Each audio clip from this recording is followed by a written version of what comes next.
Eh ben salut Nico, et puis bonjour à tous. Bonjour. Eh ben là on va profiter de ta présence pour que tu nous fasses une petite démonstration de comment bouturer les tomates. Alors je me suis amusé moi, en bouturer il y a une semaine. Voilà, pour montrer à quelle vitesse ça peut raciner. Ouais, Hein. ouais, ça va très très vite. Et toi tu les boutures directement en place. J'imagine tu passes pas par le bocal comme ça. Eh ben si, en fait, ça me rassure. Ça me D'accord. rassure parce qu'effectivement, on est sûr qu'au moins il n'y a pas de stress, de stress dans la reprise de la bouture. Parce que moi, je suis dans du sable et du coup, Ah ouais, il faudrait que j'arrose vraiment tous les jours, voire 2 fois par jour. d'accord. Donc ça me rassure en fait quand j'ai besoin de faire une bouture, de les mettre dans l'eau. Comme ça, on voit bien la racine qui se fait. D'accord. Du coup on va prendre celle-là. Bon, on peut prendre celle-là qui est déjà belle, oui, effectivement, elle est balèze. Hein. Celle-là, oui, mais celle-là, elle marche aussi. Hein. Alors, on voit qu'il y a toujours un endroit comme ça où ça risque de pourrir un peu. Ouais. Donc, moi, ce que je fais avant la plantation, c'est que je recoupe. D'accord. Voilà. Comme ça, on a Ok. quelque chose qui est parfaitement sain. Juste au-dessus du cal de bouturage. Exactement. En fait. Sinon, c'est ça qu'on prélève, Exactement. qu'on appelle improprement le gourmand. Exactement. On peut prendre n'importe quelle tige secondaire et puis on la coupe comme si c'était un gourmand. Hein, je peux le faire maintenant. Hein. Vas-y, vas-y. Voilà. Donc, il Tac. faut avoir bien sûr un couteau bien affûté. Hein. Hop. Faut pas faire ça avec le vieux couteau de jardin. Et alors, quand tu Qui la sert à mets à tout. raciner, est-ce que tu l'habilles un peu? Est-ce que tu coupes un peu les feuilles ou... Alors, si elle est parfaitement turgescente comme ça, on peut la mettre directement dans l'eau. Je pense que comme tu as fait là, en fait, tu l'as pas D'accord. habillée, la tienne. Hein. Non.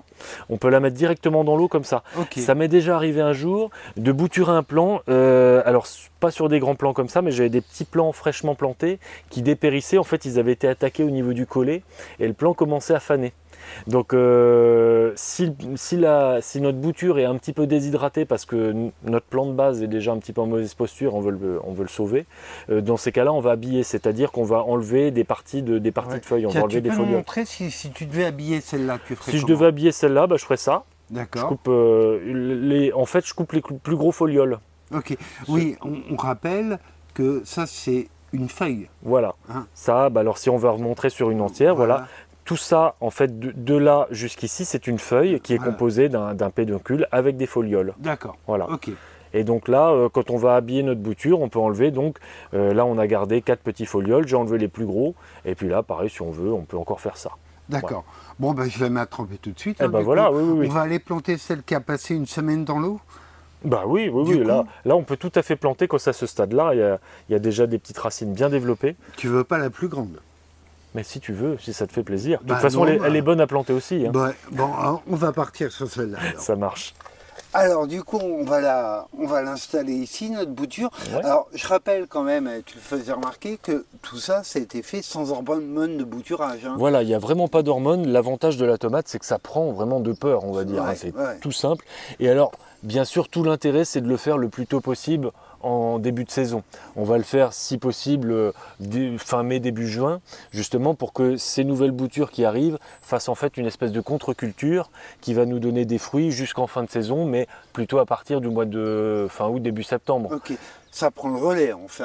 Ça prend le relais, c'est-à-dire Ouais. qu'on aura des précoces qui vont arriver à partir du mois de juillet et qui vont continuer à donner. Et celles-là, ça sera une deuxième série qui vont vraiment donner à partir du Donc mois là, de fin les août. boutures que j'ai préparées, il faut toutes les planter pour faire la deuxième série. Exactement. Celle qui va venir en relais. Ça, c'est Alors, ce qui va permettre de faire les tomates farcies en fin de saison, par exemple. Voilà, avec un avantage quand même, c'est que du coup, c'est gratuit.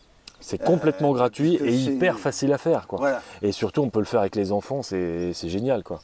Parce que là, de voir une plante qui se développe à partir d'un morceau comme ça, on ne peut plus pédagogique. Ouais. Donc on va la planter là. Alors moi, le sol, il est bien meuble, Voilà. théoriquement. Il est bien ameubli. On va juste rajouter un petit peu de compost. Ouais. Toujours, on rajoute un peu de matière organique. Voilà, pas besoin, on va peut-être pas tout mettre, hein, mais comme ça te va? Très bien. Hein, c'est la terre de ton jardin, donc je ne veux pas faire de bêtises. De toute façon, avec le compost, on peut difficilement faire de bêtises. Ouais, on peut que améliorer la situation. Voilà, voilà. Alors là, on a un bout de fumier un peu frais, on va le mettre de côté. Oui, oui, oui. Donc voilà, la terre, on voit qu'elle est parfaitement meuble et elle est bien fraîche aussi. Voilà. Ok. Alors après, moi, j'ai préparé l'arrosoir. Hein. J'ai été scolaire hein, sur ce Ah coup-là. ouais, hein. formidable. Fayot. Voilà, donc on arrose, pour le coup, on va être généreux hein, sur l'arrosage. Hein. D'accord. Et il va falloir que je le suive vraiment précisément pendant longtemps ou comment ça se passe? Pendant quelques jours, disons que là, je pense que pour une bonne reprise, il faut le surveiller pendant une petite semaine. D'accord. Et après, c'est parfaitement repris. Hein. Ok. Alors, moi, j'ai préparé une vieille cloche à melon que j'ai pour mettre au-dessus et faire une bouture à l'étouffer. Est-ce qu'il y a un intérêt ou est-ce que c'est pas nécessaire? Je pense que c'est bien si on est dans des périodes un petit peu venteuses. Ouais. Ça va bien protéger notre jeune plant. S'il se met par contre à faire très très chaud, s'il y a 30 degrés dehors, on va peut-être enlever la cloche va la cramer. pour pas cramer D'accord. effectivement notre plante. Donc, Alors, hop, j'ai la cloche et j'ai une cale, tu vois, qui est prévue même parfait. exprès pour Merci, ventiler dessous. bon là ça va, qu'il y a, du coup il y a les grosses mottes. Elle n'est pas très propre, hein, ma cloche. Oui, mais justement, c'est bien d'avoir une cloche pas trop propre, parce que si c'est trop propre, ça brûle la plante. Oui. D'accord. Donc là, combien de temps il faut que j'attende pour être sûr que mon plan il soit repris, il soit bien? Moi, je pense qu'au bout d'une semaine, on le voit très rapidement. En fait, c'est-à-dire que les feuilles vont vraiment se redresser et on va voir une croissance qui va commencer. Hein. D'accord. Là, en ce moment, là au mois de juin, on est sur vraiment des températures idéales pour la tomate. Ok. Donc ça peut aller très très vite. Donc c'était le bon moment pour le faire. C'est le bon moment pour le faire. Il faut juste maintenant, on a notre cloche, on surveille l'arrosage, lui remettre un tout petit peu d'eau tous les jours, tous les 2 jours. D'accord. Pour bien maintenir humide, sans excès, et puis voilà, tout ira bien maintenant. Bon, bah, je laisse l'arrosoir à côté. Ouais, ça c'est une bonne idée. Je vais y penser. Et normalement, je les mangerai en pensant à toi. Bah voilà. Alors, Guylain nous faisait remarquer que quand tu fais tes boutures de tomates, souvent, mais ça fait la gueule pendant pas mal de jours hein, quand même. T'expliques ça comment? Est-ce qu'il faut s'affoler Alors, faut pas s'affoler, c'est normal qu'il y ait une réaction de la jeune bouture. Il faut qu'elle s'adapte au terrain, il faut qu'elle développe bien ses racines. Normalement, moi, j'ai jamais eu de problème de reprise, hein, mais il se peut que pendant 2, 3, 4 jours, ce soit un petit peu fané, parce que peut-être qu'on a laissé trop de feuillage, parce que peut-être que les racines ne sont pas encore assez développées, parce que voilà, il peut y avoir différentes raisons. Moi, dans ces cas-là, si vraiment la plante a du mal, éventuellement, je mets un petit peu d'ombrage par-dessus, à la place de la cloche, je mets un petit ombrage parce que s'il y a vraiment un soleil trop ardent. D'accord, ok. Ça te va toi ou pas? C'est normal que ça fasse la gueule les premiers jours. Ça peut. Pas de panique. Non, il n'y a pas de panique. Vraiment, la tomate, c'est très facile pour la faire reprendre. Hein. D'accord, écoute, on va pouvoir le vérifier avec celle-là. Et si jamais elle reprend pas, on sait où tu habites.